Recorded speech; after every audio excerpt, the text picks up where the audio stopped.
हमारे साथ मौजूद हैं मंजूर साहब। मंजूर साहब जो हैं वो उस बच्ची फ़ातिमा के ताया हैं और इस मुकदमे में वो गवाह भी हैं। उनसे डिटेल जानते हैं, इस सारे केस के हवाले से पूछते हैं कि माजरा क्या था और वो इनकी जो दूसरी भाभी थी, अशफाक की जो दूसरी बीवी थी, वो क्या अमल करती थी, उसका पहले खावन जो था वो क्या करता था, उसके साथ क्या ताल्लुक़ था, वो इस मामले में इन्वॉल्व है या नहीं, इस हवाले से डिटेल जानते हैं मंजूर साहब से। जी मंजूर साहब, बताइएगा ज़रा डिटेल में हमें कि ये सारा वाक़या हुआ क्या और जो वो नाज़िया है, जो मुलज़िमा है, वो क्या करती थी और आपके भाई का जो था इसमें क्या किरदार था? देखें जी, इस औरत का जो है ना बेसिकली वो बैकग्राउंड भी हमने देखा, चेक किया। जब ये घर में एंटर हुई तो उस पर भी हमने एतराज़ात उठाए, भाई को समझाने की भी कोशिश की। फिर उन्होंने हमारी भाभी पे, जो बड़ी भाभी हैं शफ़क़, उन पे तशद्दुद किया। उस वक्त भी हमने एतराज़ात उठाए, तो भाई को काफ़ी समझाने की कोशिश की, नहीं समझे तो फिर हमने उनको सेपरेट करके मतलब एक पोर्शन में जगह दी। उसके बाद उन्होंने बड़ी भाभी शफ़क़ को निकाल दिया घर से। भाभी के जाने के बाद वो भी एक दफ़ा हमने जो है ना कोशिश करके उनको वापस मंगवाया, भाई को इंसिस्ट किया कि आप इनको वापस ले आएँ। वो आई, फिर उस सेम डे पे उनको वापस करवा दिया इस औरत ने। ये मतलब औरत जो है ना, इसका मकसद जो था, एक ड्रामा करती थी ये कि जी मुझ पे जिन्नात आते हैं, मुझ पे हाज़िरी होती है, और उस ड्रामे को मतलब मद्देनज़र रखते हुए ये तशद्दुद करती थी बच्चों पे।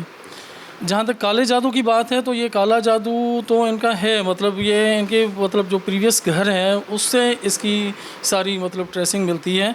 इसका मियाँ जो है ना वो काला जादू करता है। अच्छा, ये इसकी नाज़िया की अशफाक से दूसरी शादी थी? जी, इसकी दूसरी शादी है और पहले घर में से इसके 7 बच्चे हैं।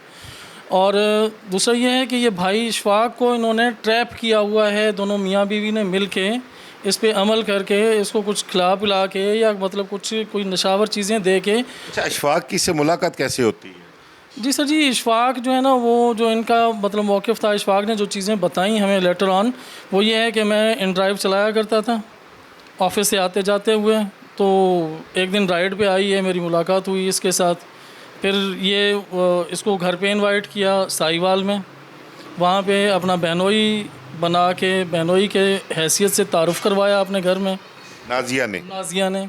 और वहाँ पे ये कोई हफ़्ता 2 हफ़्ते एक दफ़ा फिर मतलब जो है ना इस तरह करके आना जाना इनका लगा रहा।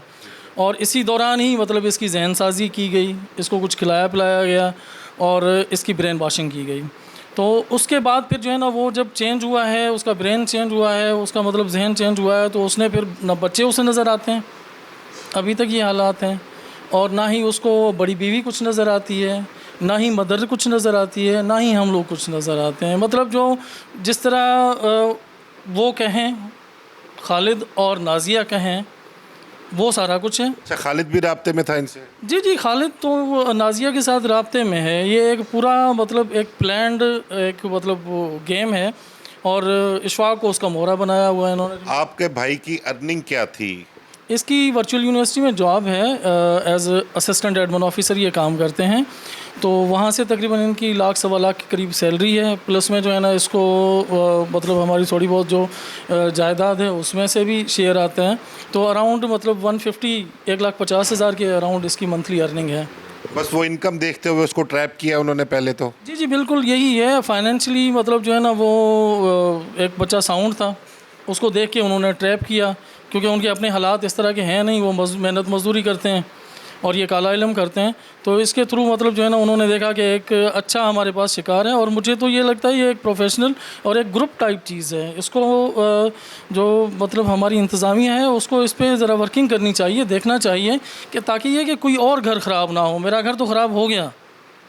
अच्छा, यहाँ पर भी आकर रही है नाज़िया, आपने कोई ऐसा अमल देखा हो काले जादू वाला, या कुछ अमल करती हो, कोई ऐसी चीज़ें आपके सामने आई हो या आपको कुछ शुबा हुआ हो, और यहाँ पर आकर उसके क्या हालात थे, आप लोगों के साथ कैसा सलूक था? मुझे पता लगा आपकी वालदा पर भी एक दफ़ा उसने हमला किया था, उस पर उनको भी मारने की कोशिश की थी। जी जी, बारहा इसने तो मतलब जब से आई है सबसे पहले भाभी से स्टार्ट किया, उस पर तशद्दुद किया, बच्चों पे तशद्दुद किया। यहाँ तक देखा गया कि ये इशफाक भाई के पीछे स्टिक लेके मतलब लाठी लेके मार रही होती थी, और इशफाक भाई जो है ना वो कुरान पाक की आयतें पढ़ रहे होते थे, अपने मियाँ को मारती थी। और इसके अलावा जो है वो बच्चों को उठा के ज़मीन में फेंकना, पटक देना ज़ोर से, ये वाली चीज़ें मतलब। और इस पर हमने 12 एतराज़ात किए हैं। और स्पेशली जब हमारी भाभी चली गई तो फिर मेरी फैमिली के साथ इन्होंने यही वाला काम शुरू किया है। कुंडी लगा देना ताकि ये घर से बाहर ना निकलें, तरह तरह से तंग करना। और मतलब जो है ना, इनका मकसद ये था कि ये लोग घर छोड़ के चले जाएं, हम यहाँ पे काबिज़ हो जाएं।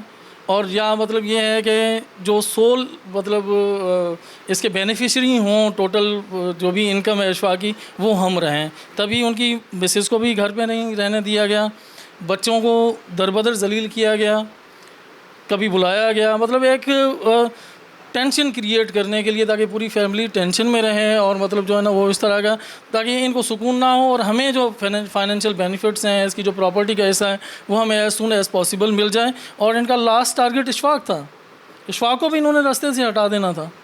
अच्छा, ये सारा कुछ जो करती थी, वो टॉर्चर करना, बच्चों को उसको अपना शफक को उन्होंने मारना, आपकी वालदा पे भी हमला किया, तो अशफाक इसमें कुछ बोलता नहीं था, कुछ नहीं कहता था उसको? सर मैं ये कह रहा हूँ ना कि जब से मतलब ये औरत आई है तो इसने इस तरह का मतलब इसको पहले पक्का कर लिया, इसका जहन इस तरह का बना लिया कि मतलब वो एक पुतला बन गया, एक रिमोट कंट्रोल डिवाइस बन गया कि जो बटन दबाना है उसी तरह उसने अमल करना है। तो उसको ना मदर नज़र आती है, ना कोई बच्चे नज़र आते हैं, ना कोई मिसेस नज़र आती है अपनी बड़ी, तो मतलब उसको वही नज़र आती है नाजिया, और जिस तरह वो कहती है वो उस तरह करता है। तो यहाँ से फिर जब वो उसको नाजिया को लेके निकला, कहीं और शिफ्ट हुआ, वो क्या वजह हुई थी और कहाँ गया था? फिर बच्चे उसके पास कैसे आए, ये ज़रा सारा डिटेल में बताइए। जी, ये कोई 1.5 साल पहले की बात है। तो ये मतलब हमारे साथ हमारे बच्चों को तंग करते रहते थे। वालदा यहाँ पे आई हुई थी, तो इन्होंने जो है ना वो कुंडियाँ लगाई, इस तरह झगड़ा किया, ऊपर दरवाज़ा तोड़ने की कोशिश की। खिड़की के शीशे अभी तक मेरे वो टूटे हुए हैं, मैंने वो नहीं किया। तो यहाँ से भी उनको दरवाज़ा बंद मिला, तो जब हमने बंद कर दिया ज़बरदस्ती घर वालों ने ऊपर, ताकि ये कि ऊपर आके तशद्दुद ना करें, तो पीछे से गई है, बालकनी में वालदा थी, उनके ऊपर यहाँ से नीचे से छुरियाँ फेंकी हैं। मतलब इतना वो मुझे नहीं समझ आती। और इसकी फिर 15 पे कॉल की हमने, ठीक है। और इस वाक़े को, और इससे पहले भी 1 या 2 दफ़ा 15 पे कॉल गई। इस वाक़े को प्रॉपरली मतलब हमने रिपोर्ट किया, हमने एप्लीकेशन दी और उस पर FIR हुई। जब इन लोगों को पता चला कि FIR हो गई है, अब हम पकड़े जाएंगे, तो यहाँ से वो रफू चक्कर हो गए। और उसमें ये हमारी बड़ी भाभी शफक का जो जहेज़ का सामान था, यहाँ से उठा के ले गए। मतलब एक तरह से लूट मार करके चले गए, क्योंकि उस पर नाजिया का तो कोई हक नहीं था। यहाँ से फिर किधर गए वो? आपने परसू नहीं किया, पकड़वाया नहीं उनको? जी सर, हमने बहुत कोशिश की। ये कभी किधर, कभी यहाँ से तो भागे साहिवाल की तरफ, ये सामान आगे पीछे करके फिर ये साहिवाल गए। सामान भी इन्होंने मतलब कहीं बेच दिया आगे पीछे, उस सामान की भी कोई ट्रेसिंग नहीं मिली। तो बहरहाल ये है कि ये ऑफ़िस से फिर हमने पता करवाया। ऑफ़िस में भी इसने मतलब इस तरह का किया हुआ था, सीन किया हुआ था कि मेरा पता किसी को ना चले। तो महीना 2 महीना तो हमें कोई नहीं पता चला। फिर ये लेटर ऑन काफ़ी दिनों बाद पता चला कि ये वहाँ पे शेर शाह में यूनिवर्सिटी के करीब ही एक टाउन है, तो वहाँ पे ये मतलब कोई रहने लगे हैं, ठीक है। तो उसके बाद ये फिर वहाँ पे भी कोई ज़्यादा अरसा नहीं रहे, 2-3 महीने ही रहे। ये बच्चे अशफाक के जो थे वो उस खातून के पास कैसे पहुँचे, क्या मामला हुआ वो साहब? जी, इनिशियली तो मतलब बच्चे अपनी वालदा के साथ चले गए थे, शफक भाभी के साथ ये बच्चे चले गए थे। भाई ने इंटरवीन करके, रिक्वेस्टें करके, मुझे रिक्वेस्टें करता, मदर को करता, हम इन्वॉल्व नहीं हुए क्योंकि हमें पता था ये हालात हैं घर के। तो हमारे मामू को इन्वॉल्व किया इन्होंने, ये अब से कोई 10-11 माह पहले की बात है।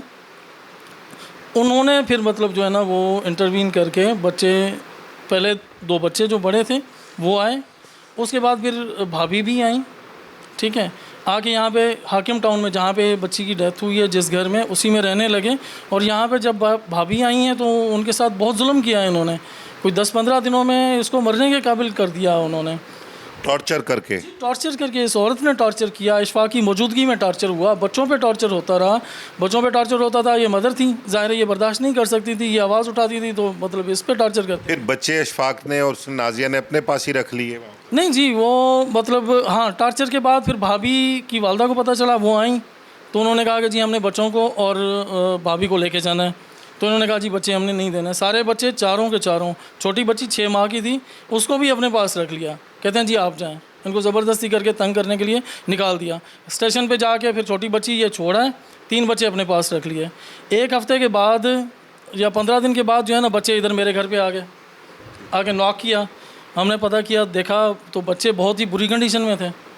मैंने मामू को जो इन्वॉल्व होके बच्चों को मतलब इन्होंने वालिद को वापस करवाए थे, उनको कहा कि जी बच्चों की ये कंडीशन है, यहाँ से वीडियोस भिजवाई, तस्वीरें भिजवाई कि बच्चों की कोई कंडीशन नहीं है और बच्चे मेरे घर पे आए हैं और ये रिस्क में हैं कि इनके साथ रास्ते में कुछ भी हो सकता है। यहाँ से हाकिम टाउन 5-6 किलोमीटर है।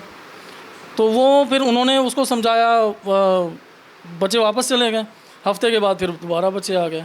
दूसरी दफ़ा जब आए तो फिर मैंने वापस नहीं किया। मैंने इनसे यही कहा, मैंने कहा जी मैंने बच्चों को कोर्ट में पेश करना है, तो आप जो मतलब अगर हक जताते हैं तो वहाँ पे कोर्ट में सिक्योर करवाएं, बच्चों को सिक्योरिटी दें, ठीक है, ताकि बच्चों को कोई नुकसान नहीं होगा। अकॉर्डिंगली जो है ना बच्चे आपको मिल जाएंगे। अब ये जो बच्ची का फातिमा 4 साल की बच्ची का जो मर्डर हुआ है, वो क्या वाक़या हुआ, वो किस तरह से आपको पता लगा और फिर उसके बाद आपने क्या किया? जी मैं और मेरी मिसेस जो है ना वो वैसे ही मतलब मैं थोड़ा सा अगर बैकग्राउंड बता दूं आपको, ज़रा क्लियर हो जाएगी चीज़ ना।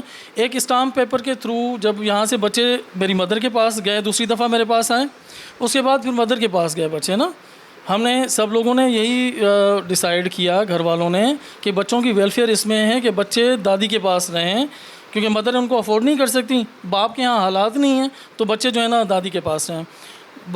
बच्चे दादी के पास ही थे, वहाँ पे इनकी एजुकेशन वगैरह सारा कुछ मतलब वहाँ पे स्कूल में एडमिशन हुआ और बच्चे एक रूटीन में आए। तो 8-9 महीने मतलब आज से कोई 2.5 महीने पहले जो है ना 8-9 महीने वहाँ पे रहे। आज से 2.5 महीने पहले इन्होंने फिर इंसिस्ट करना शुरू कर दिया कि जी बच्चे हमें चाहिए, बच्चे हमने अपने पास रखने हैं। तो हम कोई भी मतलब इस फेवर में नहीं था, ना ही बच्चे थे, बच्चे भी नहीं आना चाहते थे, बच्चे रोने लग गए जब बच्चों को पता चला। लेकिन ये कि ज़बरदस्ती की इन्होंने। तो हमने एक स्टाम्प पेपर इनसे साइन करवाया, नाजिया के भी साइन है उसके ऊपर और इशफाक के भी साइन है उसके ऊपर। उसमें ये लिखा हुआ है कि बच्चों की जान और बच्चों की एजुकेशन, मतलब जो जो वेलफेयर बच्चों की बनती है वो सारी इनकी ज़िम्मेदारी है। बच्चों को कोई नुकसान होता है, बच्चों पे कोई तशद्दुद होता है, ये ज़िम्मेदार हैं, ये दोनों ज़िम्मेदार हैं, म्यूचुअली मतलब ज़िम्मेदार हैं। तो उस स्टाम्प पेपर को मद्देनज़र रखते हुए फिर हम जाया करते थे। कभी मैं जाता था भाई से कांटेक्ट करके, कभी मैं मिसेस को लेके जाता था। तो उस दिन भी हम गए हैं जब ये मतलब हुआ है। तो ये मार रही थी और इशफाक जो है ना बच्चों को डांट डपट कर रहा था, बाकी बच्चे रो रहे थे, उनको डांट डपट कर रहा था। तो हमने कहा जी बच्चों को क्यों आप इस तरह मतलब कर रहे हैं, तशद्दुद कर रहे हैं। तो उसके ऊपर हमारे ऊपर आ गई है, डंडा इसने उठाया हुआ था लोहे का, वो हमारे ऊपर आ गई। कहती है कि जी आप यहाँ से जाते हो या मैं अपने यहाँ पे कपड़े फाड़ूं और मैं यहाँ पे लोग इकट्ठे करूँ कि आपने मेरे साथ दस्तअंदाज़ी की है। तो मतलब इस चीज़ को रख के फिर हम तो वापस आ गए। मैंने मदर को कॉल करने की कोशिश की लेकिन मेरा रब्ता नहीं हो सका उनसे। सुबह फिर मुझे पता चला कि यार ये तो मतलब जो है ना वो बच्ची की डेथ हो गई है और ये हॉस्पिटल लेके गए हैं। मैं हॉस्पिटल गया, वहाँ पे ये चीख चिल्ला रहे थे जी बच्ची का ट्रीटमेंट नहीं कर रहे हैं डॉक्टर से पता किया तो वो कहते हैं 4 घंटे पहले की बच्ची की डेथ हो चुकी है। अच्छा, रिसीव डेट थी? जी रिसीव डेट थी बच्ची जो है ना वो 4 घंटे पहले। वहाँ डॉक्टरों को क्या बताया इन्होंने कि क्या हुआ बच्ची को? वहाँ भी काफ़ी ड्रामे करती रही है सुना है। जी बिल्कुल, वहाँ पे इन्होंने ये बताया कि जी बच्ची को सांप ने काटा है, पता नहीं सांप को देख के बच्ची भागी है, कभी कह रहे थे सीढ़ियों से गिरी है, कभी कहती है कि दीवार से टकराई है। मतलब इनके मुख्तलिफ बयानिए बनते रहे, लेकिन झूठ तो झूठ होता है, ऑब्वियस सी बात है। मेरे सामने की बात है, मैं उनको मतलब जब वहाँ पे पहुँचा मैंने उनको मतलब यही बात की और फिर ऊपर से पुलिस भी आ गई, उन्होंने भी मतलब उसको देखा। बच्ची को इतना ज़्यादा तशद्दुद हुआ है ना, मैं आपको बताऊँ कि 13 इंजरीज़ हैं बच्ची को एज़ पर पोस्टमार्टम। और हेड में जो इंजरी है वहाँ पे 200 ml जो है ना वो ब्लड डिपॉजिट है और ये कहते हैं कि उसको सांप ने काटा है। अच्छा, ये बताइएगा कि जब पुलिस ने वो उनके घर की तलाशी ली, वहाँ से क्या कुछ मिला? ये काला इल्म जादू वाली चीज़ें जो पता लगा कि वो भी मिली हैं, ये ज़रा इस बारे में डिटेल बताएं। जी पुलिस को वहाँ से मतलब क्योंकि बच्चे वहाँ पे थे, मैंने रिक्वेस्ट की, ये लोग तो थाने में थे, इनको अंडर कस्टडी रखा पुलिस ने और बच्चे वहाँ पे थे। तो इस वजह से मैंने रिक्वेस्ट की कि जी बच्चों को तो रिकवर कर लें। बच्चे रात से वहाँ पे अकेले हैं, 2 बच्चे कशफ और एहतशाम ना। तो ये लोग गए हैं तो उनको फिर काफ़ी सारी चीज़ें वहाँ से मिली ऐसी के जो काबिल एतराज़ हैं। मतलब वहाँ से स्लैब मिली है इनको, वहाँ से कोई मतलब बाल मिले हैं, इंसानी बाल, ठीक है, उसके अलावा इंसानी हड्डियाँ मिली हैं उनको वहाँ से जो है ना मतलब हिंदुओं की मूर्तियाँ जो है ना जो इबादत के लिए यूज़ करते हैं, कुरान पाक, सारी चीज़ें एक ही जगह पे रख के ये पता नहीं अब क्या करते थे। ऑब्वियस सी बात है, मतलब एक जी शऊर शख्स ये समझ सकता है कि इससे कोई अच्छा काम तो नहीं हो सकता। अच्छा, आखिर में एक चीज़ जो मेरे जहन में चल रही है, देखें, आपने बड़ी कोशिश की अपने जो पहली भाभी हैं आपकी, उनको बसाने की, उनके बच्चों के साथ आपकी एक अपनी कुर्बत थी, मोहब्बत थी। कई मरतबा अशफाक ने, नाजिया ने उसको, शफ़क़ को तशद्दुद करके बच्चों को घर से निकाल दिया, लेकिन आप फिर कोशिश करके वापस ले आए। आपने कई दफ़ा ये भी किया कि बच्चे हमारे पास रहेंगे, अशफाक के पास बच्चे हमने नहीं भेजने, लेकिन अशफाक बिन समाजत करता, बच्चों को फिर अपने पास ले जाता। अब ज़ाहिर बात, आपका भाई है वो, तो एक ही माँ के पेट से जन्म लिया आप लोगों ने, तो आगे आप उस केस में गवाह भी हैं, भाभी आपकी मुद्दई हैं।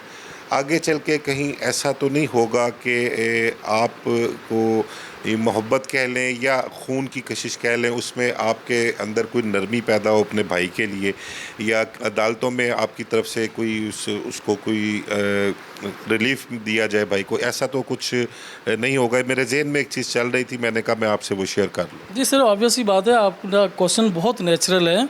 बात ये है कि अगर मैंने भाई को बचाना होता, ठीक है, तो मैं हॉस्पिटल गया था, वहाँ पे मैं कहता था हाँ जी, मतलब जिस तरह ये कह रहे हैं, मैं अपनी ज़मानत पे उनको, मतलब वहाँ से या पुलिस में जाके थाने में मैं बात करता, लेकिन नहीं की। मैंने स्टैंड लिया, मैंने कहा जी बच्ची का पोस्टमार्टम करवाएं, ठीक है, बच्ची का पोस्टमार्टम होना चाहिए, उससे पता चले आपको कि बच्ची के साथ हुआ क्या है। मुझे तो पता है कि बच्ची के साथ क्या हुआ है। तो बात ये है कि मतलब नरम गोशा उस इंसान के लिए हो सकता है, ठीक है, कि जो इंसानियत का दर्द रखता हो, जिसको शर्मसारी हो अपने किए पे, लेकिन एक ऐसा शख्स जो एक मतलब औरत के चक्रों में अपनी मतलब कोख से जन्म दिए औलाद को भी जो है ना भूल जाए। और आपके भाई से आपकी मुलाकात हुई होगी इस वाक़े के बाद, उसको कोई शर्मिंदगी नहीं है इसमें?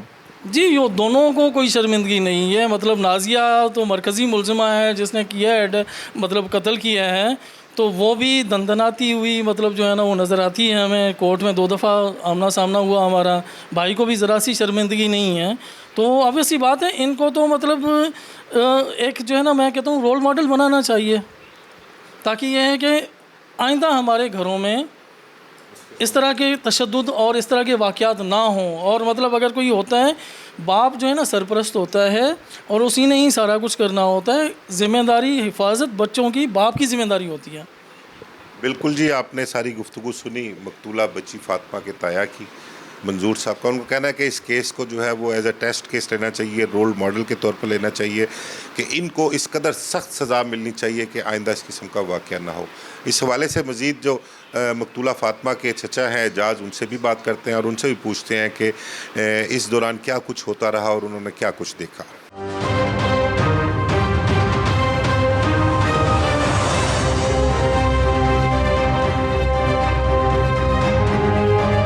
हमारे साथ मौजूद हैं एजाज साहब, मकतूला फ़ातिमा जो थी 4 साल की, उसके ताया लगते हैं ये, और उनसे पूछते हैं कि ये सारा मामला क्या हुआ और जो उनके भाई अशफाक की दूसरी बीवी थी उसने ये जुल्म क्यों किया। जी एजाज साहब, ज़रा बताइएगा कि सारा मामला क्या हुआ। जी अस्सलाम वालेकुम। रिक्वेस्ट ये है कि हमारा इशफाक तीसरा नंबर भाई है, बड़े भाई हमारे मंजूर हैं, दूसरे नंबर पे मैं हूँ, तीसरे नंबर पे इशफाक है।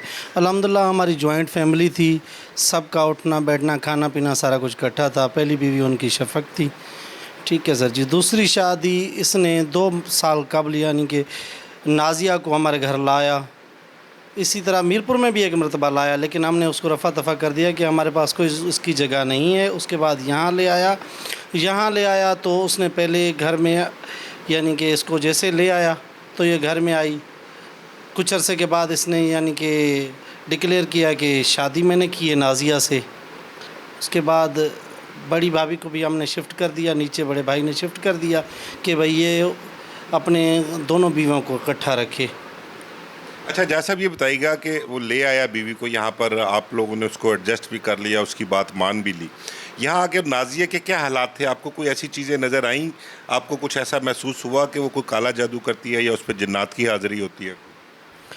सर जी ये तकरीबन कोई हफ़्ता, तकरीबन कोई 8 से 10 दिन यहाँ पर रहीं, ठीक है। उसके बाद इशफाक से लड़ना झगड़ना, इशफाक को मारना पीटना, भाभी को मारना पीटना, उसके अलावा बच्चों को मारना पीटना इसने शुरू कर दिया।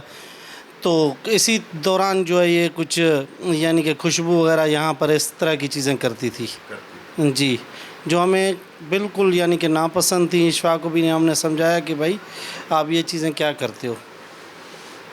अशफाक भी शामिल था उसके साथ इन चीज़ों में? अशफाक भी उसकी रजामंदी में ही खुश था? सर जी, इशफाक को तो पहले उन्होंने ट्रैप किया ना, तो पहले पता नहीं कितना अरसा, हमें समझ नहीं आती कि कितना अरसा पहले इसको ट्रैप किया।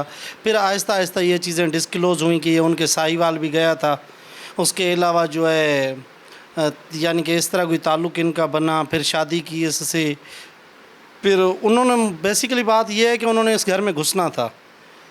इसकी अच्छी सैलरी, इसने अपने आप को डिस्क्लोज़ कर दिया कि मेरी इतनी सैलरी है और इतना मेरे पास जो है प्रॉपर्टी है, या इस तरह का कुछ कर दिया इसने। अच्छा, फातिमा के कत्ल के बाद जब ये दोनों मियाँ बीवी गिरफ़्तार हो जाते हैं, आपकी उससे अपने भाई इशफाक से पुलिस हिरासत में मुलाकात भी हुई होगी कोई?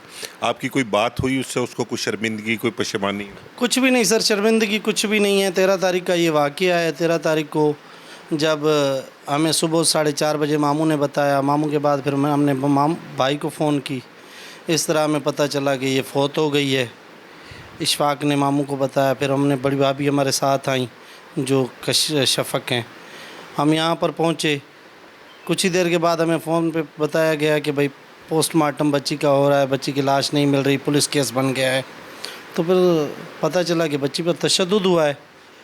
जब यहाँ हम पहुँचे तो इशफाक को अभी तक कोई शर्मिंदगी नहीं है, ना ही उस औरत को कोई, औरत का हौसला इतना बुलंद है कि हद से ज़्यादा। कत्ल कबूल करने के बाद भी उसका वही मोटिव है। बहुत शुक्रिया एजाज साहब। अब इस हवाले से, इस केस के हवाले से हम मज़ीद भी बात करेंगे जो इसके आईओज़ हैं, पुलिस अफसरान हैं, कि अब तक की तफ्तीश क्या हुई है, उन्होंने इस तफ्तीश में क्या कुछ किया, चलान क्या मुरतब किया, इन्होंने इकबाल जुर्म किस बेस पे किया, क्या कुछ बरामदगी हुई। इस हवाले से जो पुलिस अफसरान हैं उनसे भी बात करते हैं और मज़ीद आपको बताते हैं कि वो क्या कहते हैं।